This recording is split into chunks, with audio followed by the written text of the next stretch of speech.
Antes de empezar quisiera orar por la iglesia, por este tiempo. Creo que la palabra de Dios produce un efecto único en los corazones de las personas y sobre todo de sus hijos. Dice la palabra de Dios que tal como el ciervo brama por límpidas corrientes, así mi corazón ardiente por ti suspira, oh Dios. Y la palabra de Dios también es alimento al alma, es pan de vida, es leche espiritual. Y quiero orar que el Señor nos hable en este día. Padre, te doy gracias por este momento que tú nos regalas juntos. Señor, es muy importante, no porque yo hable, yo no tengo nada, solo quiero servirte y quiero hablar tu palabra. Venimos delante tuyo con corazones necesitados, de que tú nos ministres, que tú nos dejes claras las verdades en nuestros corazones. Señor, ponemos delante tuyo nuestras familias, trabajos, salud. Señor, ponemos delante tuyo también nuestro país. Que los esfuerzos que hace nuestro presidente y sus colaboradores, Señor, estén enmarcados en la justicia tuya y no en el interés personal, para que podamos vivir quieta y reposadamente. Gracias, Señor, por esta iglesia, gracias por lo que tú estás permitiendo que suceda. Y yo te pido que cada uno de los que estamos aquí crezcamos en la gracia y el conocimiento tuyo. Pongo delante de tu presencia este momento y todo lo que te pido, lo pido en el nombre de nuestro amado Señor Jesucristo. Amén. Amén. Ahora sí.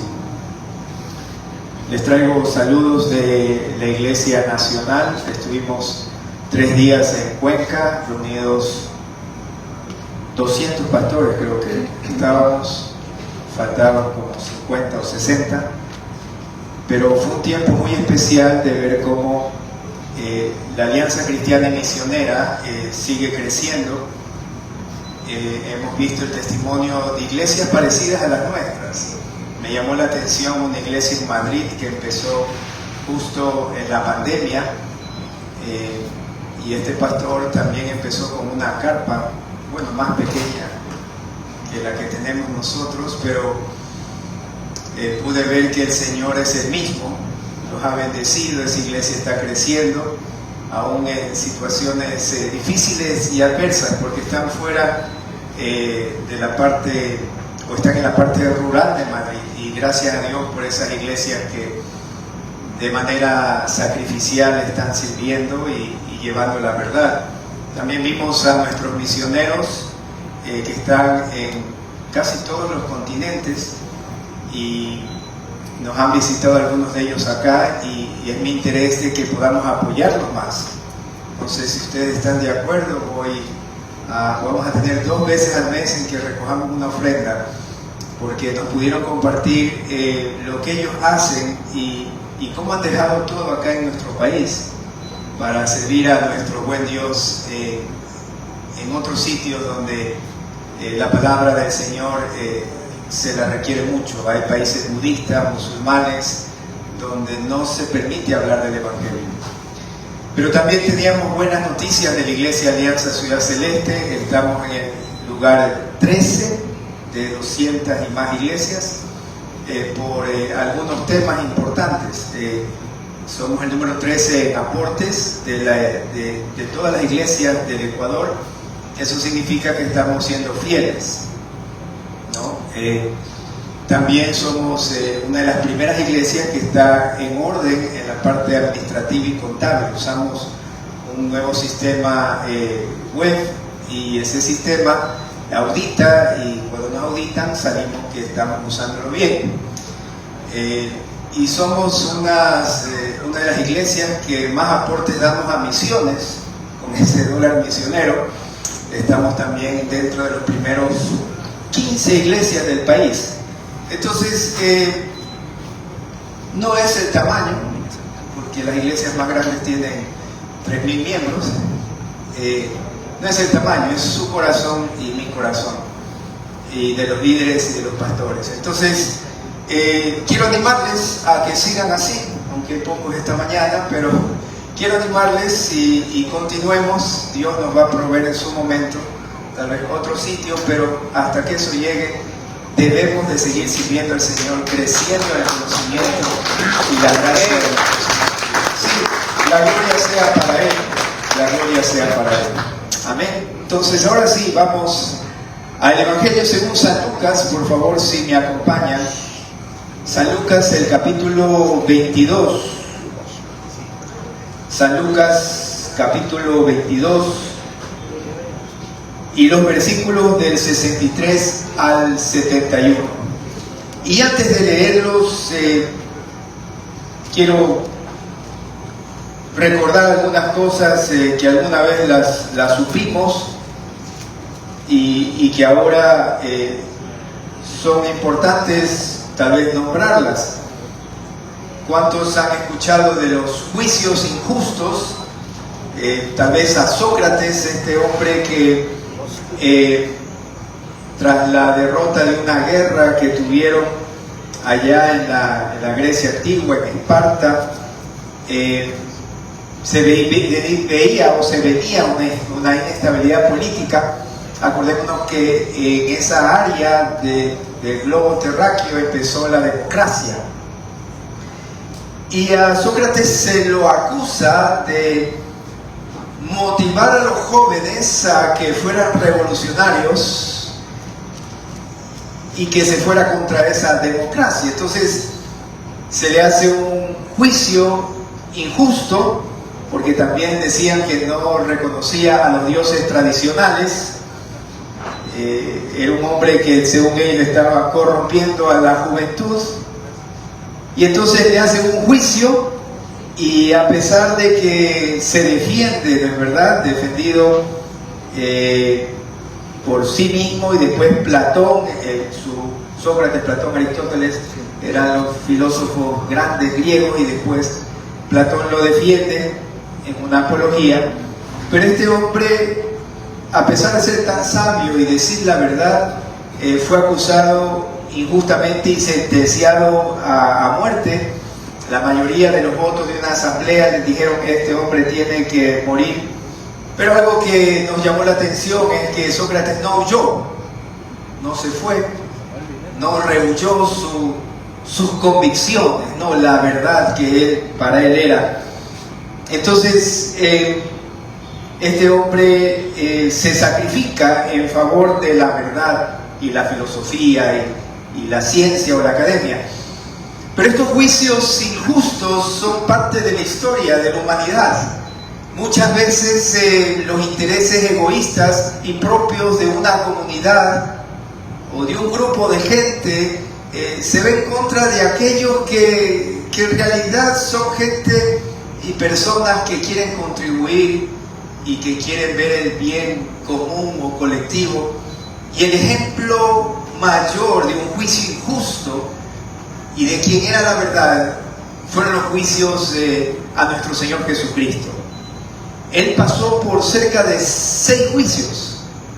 Él estuvo frente a las autoridades religiosas: Anás, Caifás, el Sanedrín, Herodes, Pilato. Todos estos juicios eran injustos y eran ilegales.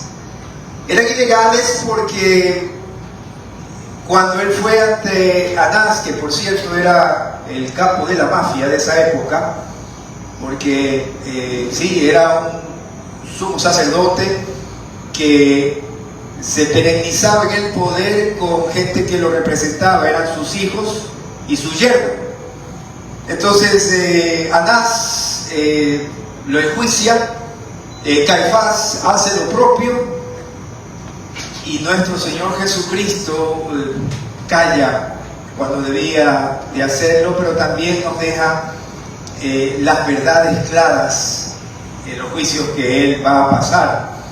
Entonces yo quiero que ustedes me acompañen a leer lo que sucede en Lucas, el capítulo 22.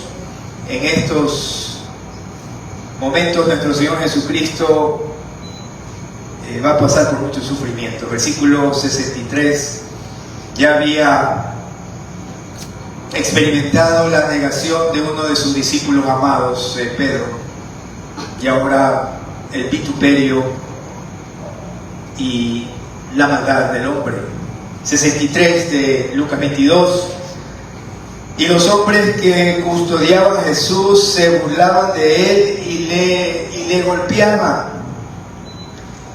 Y vendándole los ojos, le golpeaban el rostro y le preguntaban diciendo: profetiza, ¿quién es el que te golpeó?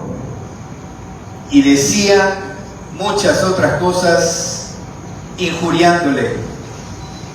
Nuestro Señor está ante los pecadores y estos no encuentran algo mejor que injuriarlo y quererlo terminar físicamente, porque no iban a acabar con Él. Él es el Dios encarnado. Estos hombres querían embestir y eliminar a Cristo Jesús. Habían conseguido que se opongan a Él todos aquellos que estaban siendo afectados con su presencia. Y hermanos, esto es igual el día de hoy. Cuando Cristo llega a un lugar, hay oposición en nuestra vida. Si Cristo llega a tu corazón, vas a encontrar personas que no quieren a Jesucristo. Miren, había muchos intereses económicos y religiosos, políticos en esa época. Entre los grupos que estaban ahí rigiendo, dirigiendo al pueblo de Israel, estaban los saduceos y los fariseos.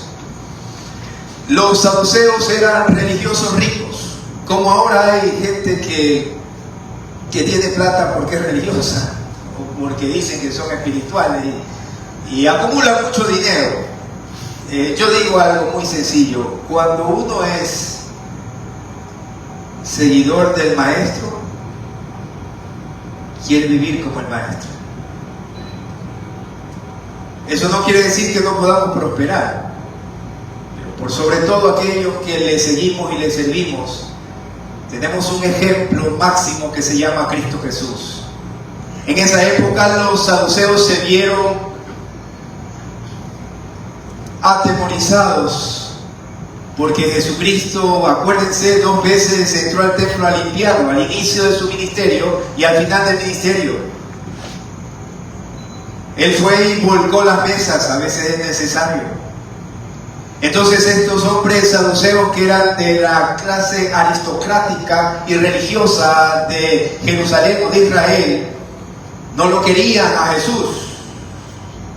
Pero también estaban los fariseos, que era otro grupo religioso que protegían su religión solo porque tenían religión. Y pasa el día de hoy. Queremos proteger algo que se nos ha dado, pero que no tiene nada que ver con nuestra fe o con una convicción de que Jesucristo es el Señor. Los fariseos querían eliminarlo a Jesús porque Él decía: yo soy Dios. Y entonces ambos grupos y otros más se mueven en contra del Señor Jesús y van a conseguir que Él sea crucificado.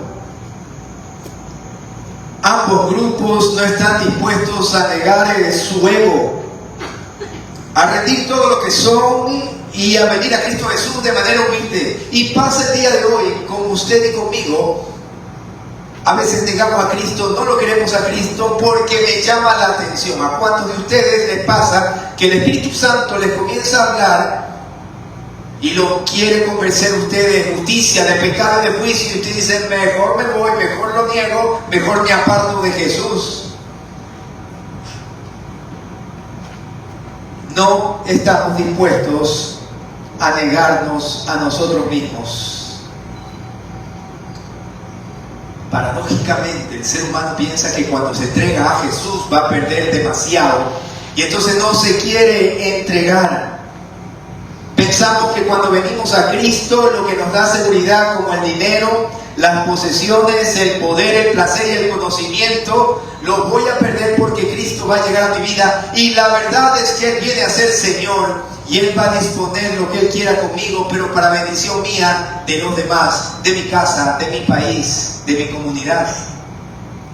Siempre decimos que cuando uno conoce a Cristo Jesús va a morir a sí mismo, pero cuando uno muere, entonces vive, y si no muero, entonces muero. Eso era lo que estaba ocurriendo en ese momento. Pero hermanos, debemos de entender que no vamos a poder contra nuestro Señor Jesucristo. Pero muchos en la actualidad hacen lo mismo, se congregan para oponerse al Señor y buscan hacer grupos de gente atea que lo niega, que quiere ridiculizar a Jesucristo. Y la verdad es que he visto algunos casos y he leído algunos casos de aquellos que llegaban y venían en contra del Señor y finalmente, leyendo la Escritura, se entregan a Jesús.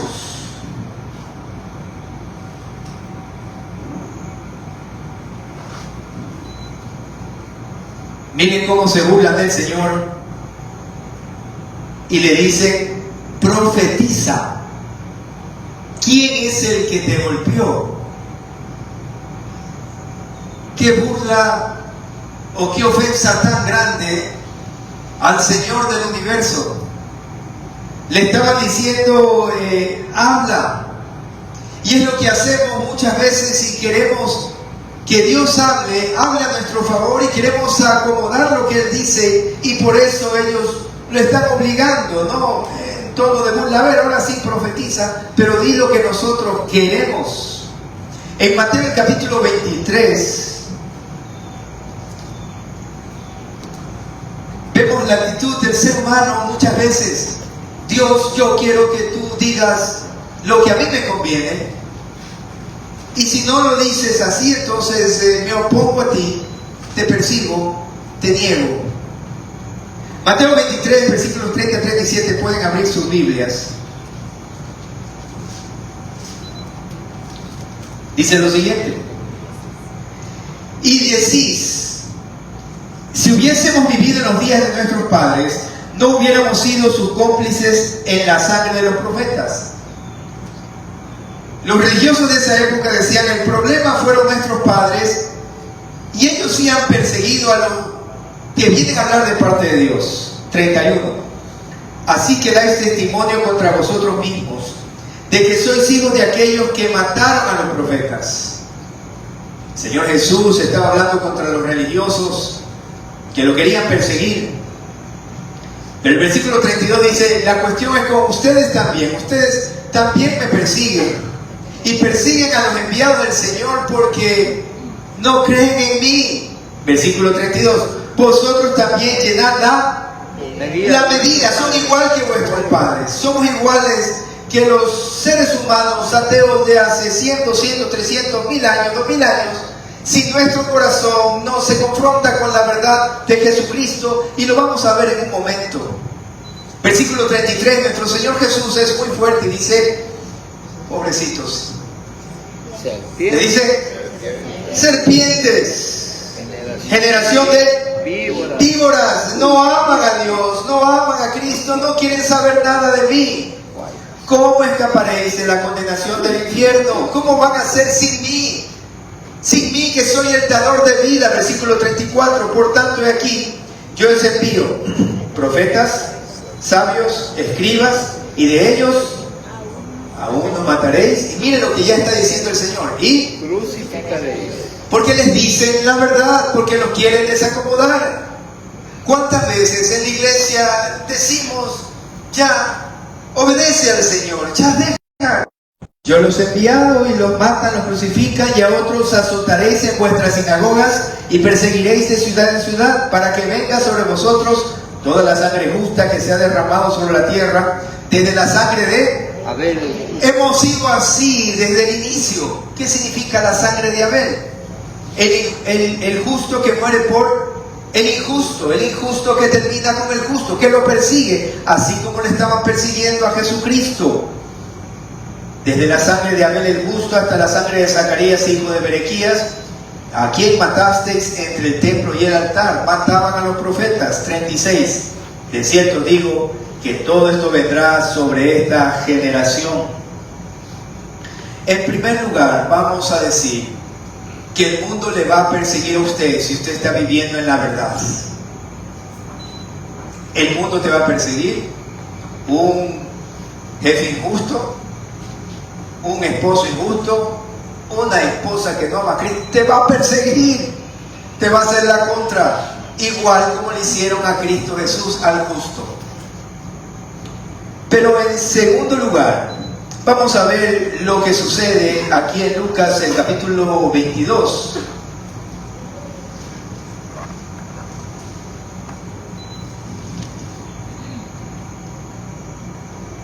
Versículo 66. ¿Qué dice el versículo 66?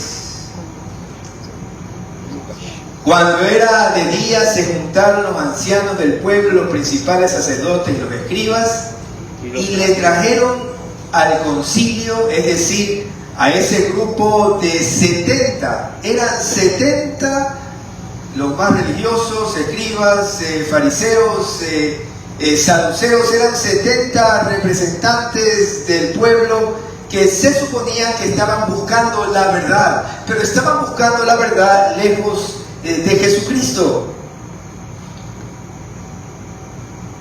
70 hombres que no tenían el valor de buscar la verdad, aunque estaba en contra de ellos.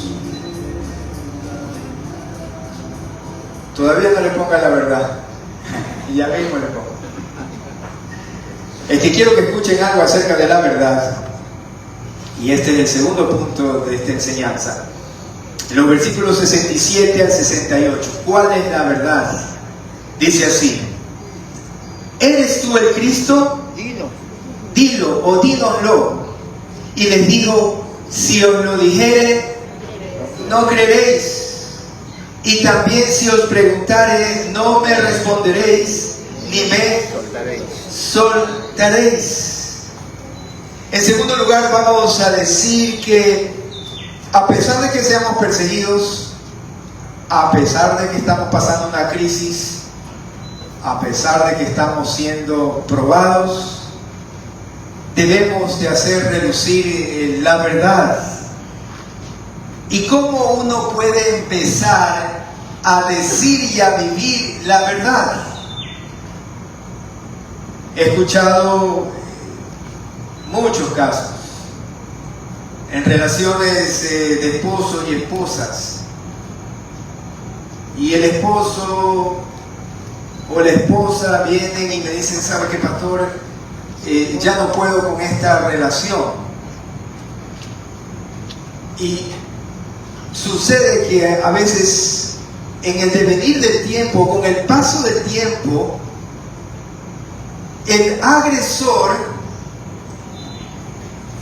hace que aquel que está siendo agredido piense que está mal. Es una cosa impresionante. El agresor hace pensar al agredido que el agredido es el que está mal. Tú te ganas ese cocacho porque eres mala esposa. Y el agredido tiene que ir a pedirle perdón al agresor físico, emocional, verbal, y como decía alguien: estamos locos, Lucas. Hermanos, la única manera, y yo le aconsejo a esa señora, a esa persona que no sabe qué hacer, digo: mira, la única manera de que puedas pasar por esta situación, esta prueba, es que busques la verdad que se llama Jesucristo. Porque cuando Jesucristo llega a tu corazón, Él te va a decir qué es la verdad, cuál es la verdad y dónde comienza la verdad. La palabra de Dios es la verdad. El Espíritu Santo es el Espíritu de verdad. Nuestro Dios es verdad y es vida. Cuando uno conoce al Dios eterno, encarnado en Jesucristo, uno puede decir la verdad y vivir la verdad. Hasta tanto el mundo te va a engañar. Y no puedes confrontar a veces a los otros que pueden estar agrediéndote. La verdad debe de decirse. Y ahora sí podemos escuchar este lindo himno que lo recordamos en estos días. Pónganle atención a la letra que tiene que ver con Cristo Jesús. Yo sé que Jesucristo vive. Siempre me.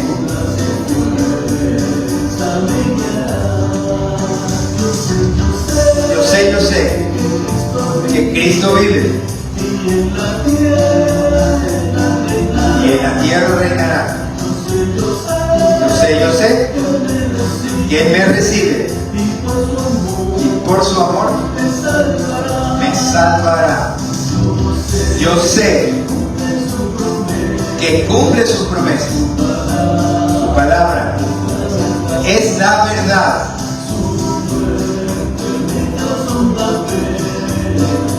Su muerte.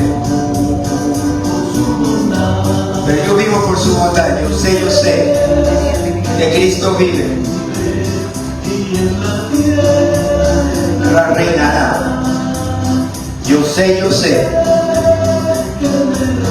que Él me recibe y por su amor me salvará. Muchas gracias. Muchas gracias. La pregunta es, ¿usted sabe? ¿Usted sabe? Porque si no el mundo se lo come. Las tristezas nos comen. Las angustias nos comen. El pecado nos come. Yo sé, usted sabe. Hermano, esto no se trata de que usted alzó la mano un día y dijo, yo me entrego a Cristo. Puede ser que sí. Esto no se trata de que usted pertenezca a esta iglesia. Esto no se trata de que usted sea un simpatizante de Dios o que venga de una casta cristiana que empezó hace decenas de años. Esto se trata de saber que Cristo es su Señor. Si usted no sabe que Cristo es su Señor, usted está perdido y la oposición del mundo va a estar contra usted y lo van a derribar. Jesucristo es el Señor, es la verdad y Él es la vida. Usted tiene que decir en esta mañana, yo sé que Cristo vive. Yo sé, estoy convencido, no importa lo que me digan, yo sé quién es Jesús, mi Señor y mi Salvador. Eso se llama fe, confianza en Jesucristo. Por eso nuestro Señor Jesús confrontaba la muerte y a sus acusadores con autoridad. Si ustedes me acompañan a Primera de Juan, las certezas, de Juan. Primera de Juan. el capítulo 5. ¿Cuáles eran esas certezas de Juan?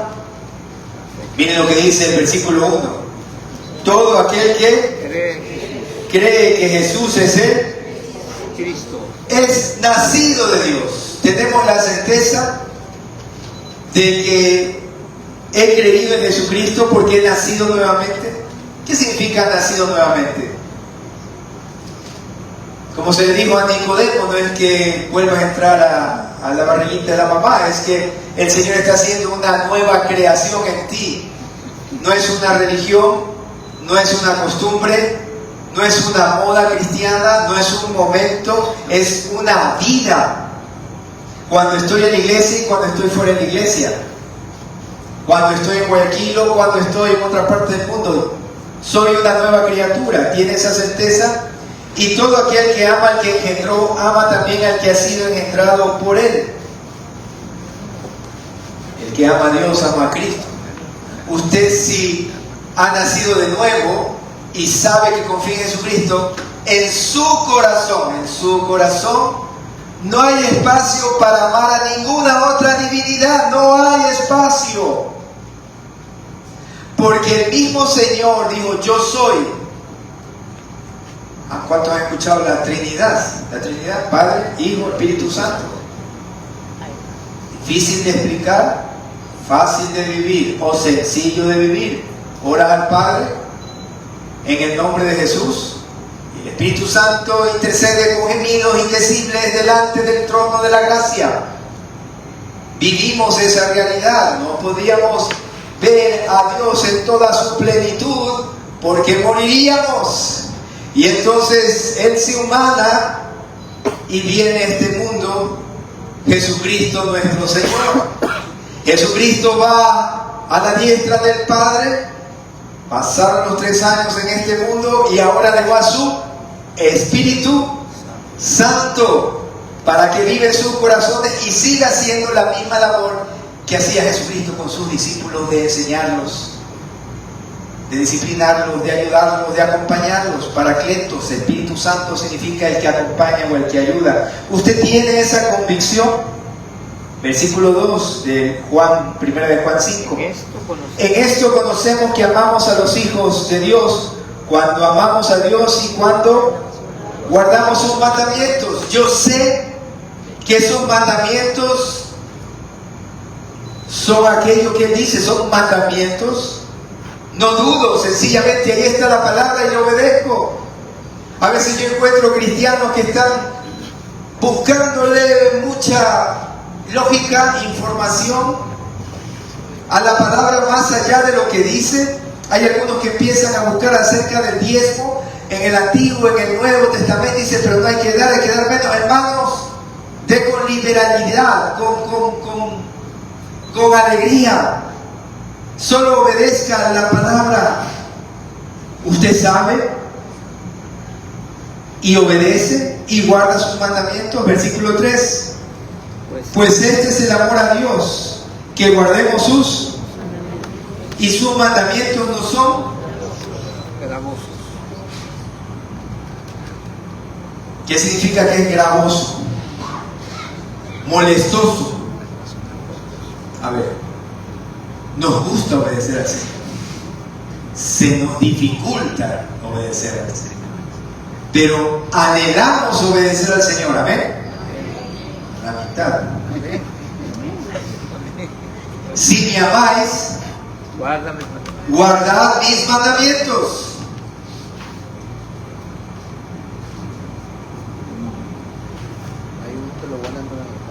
Hermanos, si en realidad conocemos a Cristo, si yo sé que Cristo me ha salvado, yo quiero esta palabra, yo la amo, no la busco solo domingo de 10 a 11, no, yo la busco todos los días. Es lo que cambia mi corazón, mi alma, mi vida, mi ser. escuchaba en estos días a un hermano que ahora es un siervo del Señor. Y este es el testimonio de muchísima gente. Que engañaban, que tomaban, que hacían cosas indebidas, pero ese es su estilo de vida.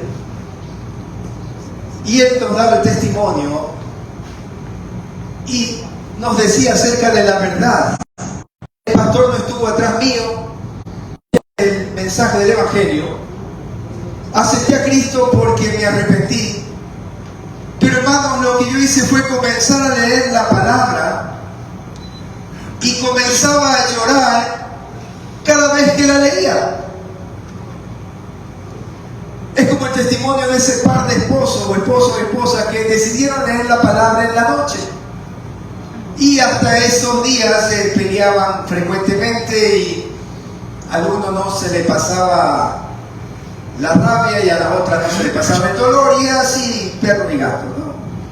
Y así mismo comienzan a leer la palabra en la noche y la esposa le dice al esposo: oye, creo que hemos estado equivocados.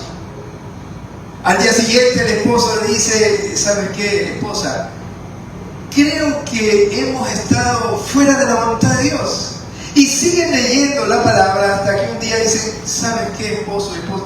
Creo que hemos sido pecadores.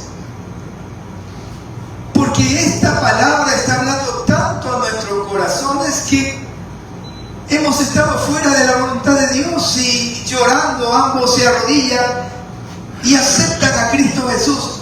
De eso se trata. Yo sé que Cristo vive. Y de eso se trata lo que nuestro Señor Jesucristo estaba afirmando, y lo leemos en los versículos 67 y 68 cuando se le pregunta: ¿eres tú el Cristo? Dínoslo. Y les dijo: si os lo dijere, no. Usted puede haber venido a la iglesia 200 veces, hermano, pero si no se arrepintió, no creyó. Y es lo que está diciendo Jesucristo. Ahí estaban los religiosos de la época, estaban los hermanos. Esa gente sabía recitar la Torá de memoria. Se la sabían, eran buenos cabezones. Los cabezones son los que saben mucha palabra y no viven nada de la palabra, son los cabezones. Y por eso él dice: si os lo dijere, no vas a creer. Versículo 68. Y también si os preguntare, no me responderéis ni me soltaréis. Lo que estaba diciendo nuestro Señor Jesucristo es que la verdad del Señor hace sentido para aquellos que tienen la humildad de arrepentirse. Él dijo siempre la verdad, hermanos. Y cuando usted confronte la persecución, solo viva la verdad que es Jesucristo y diga la verdad que está en su palabra, y déjele los resultados al Señor, además de el accionar que cada uno de nosotros puede tener. Solo el que entiende que Jesucristo es el Señor y es Dios, el Dios encarnado, entonces va a poder vivir en la paz de ese Dios, el Dios encarnado.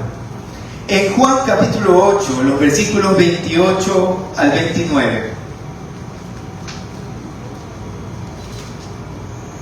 Juan capítulo 8, los versículos 28 al 29.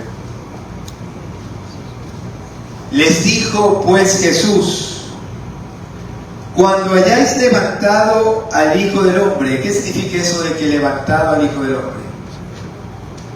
Significa crucificado.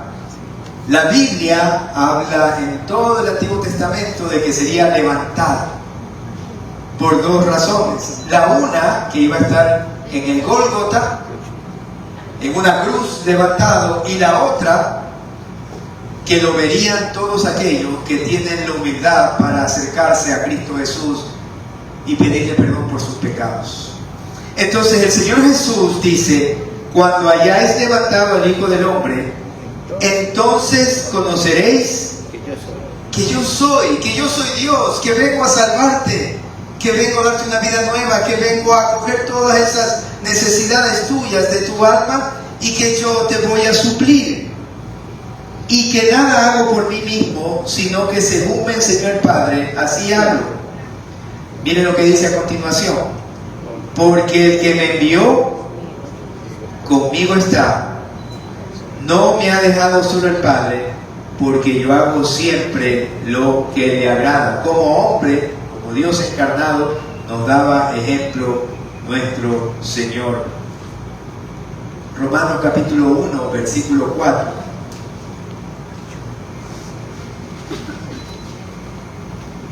¿Creemos en Jesús? Podemos decir yo sé, que fue declarado Hijo de Dios con poder según el Espíritu de Santidad por la resurrección de entre los muertos.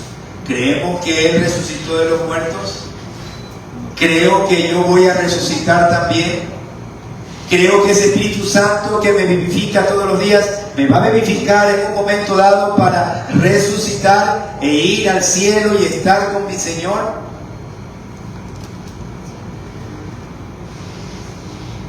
Efesios 1, 19 al 21. Creemos en ese Jesucristo exaltado, dice así la palabra. ¿Y cuál la supereminente grandeza de su poder para con nosotros los que creemos según la operación del poder de su fuerza, la cual operó en Cristo resucitándole de los muertos y sentándole a su diestra en los lugares celestiales, sobre todo principado y autoridad y poder y señorío, y sobre todo nombre que se nombra no solo en este siglo, sino también en el venidero. Y comienzan estos versículos diciendo: ¿y cuál la supereminente grandeza de su poder para con nosotros los que creemos?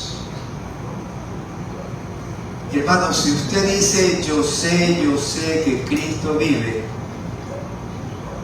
hay el poder de Dios que le va a ayudar a testificar de que Él es verdad, es realidad y Él vive. Dice ahí que es una supereminente grandeza de su poder para con nosotros los que creemos, los que le dijimos que sí, los que no pensamos que es un rito o una religión o alguien extraño y lejano, los que creemos en Jesús. El poder de su Espíritu Santo obra en mi vida para sanarme, para salvarme, para cambiarme. Después de 4 años de estar estudiando, de estar acercándome al texto bíblico, viendo la experiencia de, yo diría no menos de 10, 12 autores, de las cuestiones del alma del ser humano cuando se deprime, cuando vive con celos, vive con amargura, vive con malos hábitos, vive con pecados que no puede haber. Después de 4 años, hermano, y leyendo, como les digo, no menos de 10 o 12 autores, digo, Señor, tanto trabajo, y al final regreso a lo mismo, que es tan sencillo. Hermanos, Cristo Jesús sana el alma. Cristo Jesús sana el alma. Sana el alma. Su palabra sana. Si usted la lee todos los días, y si usted la obedece todos los días, y si usted está dispuesto a entregarse a Cristo, y si usted se sujeta a Jesús, hermanos, se sana su alma y sus malos hábitos.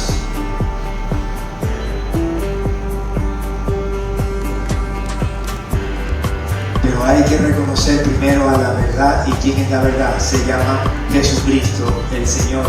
Pero los fariseos, los saduceos lo querían eliminar porque a nadie le gusta que le digan sus pecados. Pero déjeme decirle algo: si usted quiere ganar la vida, tiene que arrepentirse y entregarse a Cristo Jesús.